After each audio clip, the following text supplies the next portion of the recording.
Ce qui s'est passé dans mes parlements de Pau et de Rennes ne regarde pas mes autres parlements. Je n'aurai pas d'autre réponse à faire à tant de remontrances qui m'ont été faites à ce sujet si leur réunion, l'indécence du style, la témérité des principes les plus erronés et l'affectation d'expressions nouvelles pour les caractériser ne manifestaient les conséquences pernicieuses de ce système d'unité que j'ai déjà proscrit et qu'on voudrait établir en principe en même temps qu'on ose le mettre en pratique. Je ne souffrirai pas qu'il se forme dans mon royaume une association qui ferait dégénérer en une confédération de résistance le lien naturel des mêmes devoirs et des obligations communes, ni qu'il s'introduise dans la monarchie un corps imaginaire qui ne pourrait qu'en troubler l'harmonie.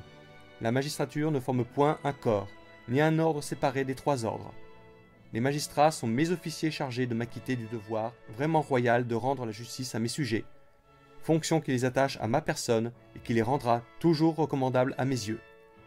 Je connais l'importance de leur service. C'est donc une illusion qui ne tend qu'à ébranler la confiance par de fausses alarmes que d'imaginer un projet formé d'anéantir la magistrature et de lui supposer des ennemis auprès du trône.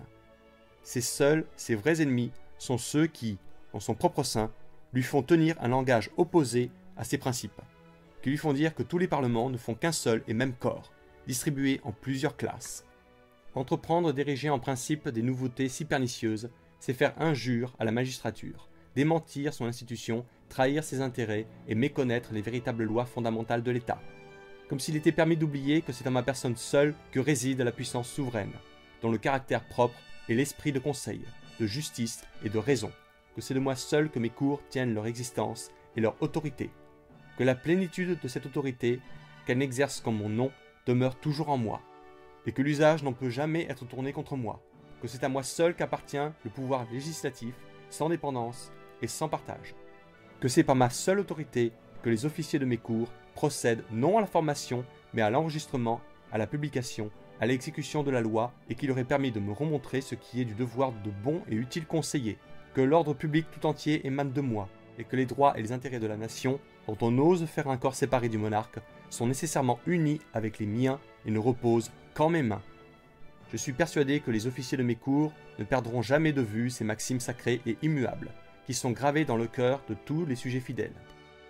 Les remontrances seront toujours reçues favorablement, quand elles ne respireront que cette modération qui fait le caractère du magistrat et de la vérité, quand le secret en conservera la décence et l'utilité, et quand cette voie si sagement établie ne se trouvera pas travestie en libelle, où la soumission à ma volonté est présentée comme un crime, et l'accomplissement des devoirs que j'ai prescrits comme un sujet d'opprobre, où l'on suppose que toute la nation gémit de voir ses droits, sa liberté, sa sûreté, prêts à périr sous la forme d'un pouvoir terrible, et où l'on annonce que les liens de l'obéissance sont prêts à se relâcher, mais si, après que j'ai examiné ces remontrances, et qu'en connaissance de cause, j'ai persisté dans mes volontés, mes cours persévéraient dans le refus de s'y soumettre, au lieu d'enregistrer du très exprès commandement du roi, si elles entreprenaient d'anéantir par leur seul effort des lois enregistrées solennellement, si enfin, lorsque mon autorité a été forcée de se déployer dans toute son étendue,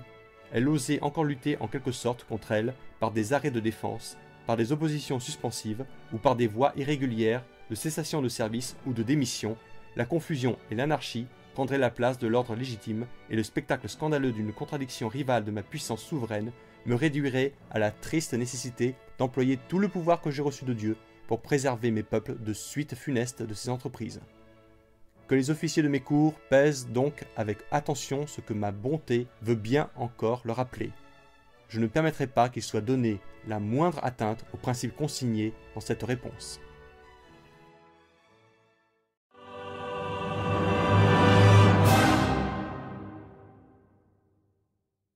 Si vous aussi vous avez apprécié cette vidéo et si vous pensez comme Napoléon, l'histoire est un mensonge que personne ne conteste. Je vous invite à laisser votre avis, liker la vidéo, vous abonner à la chaîne et pourquoi pas partager cette vidéo. Merci.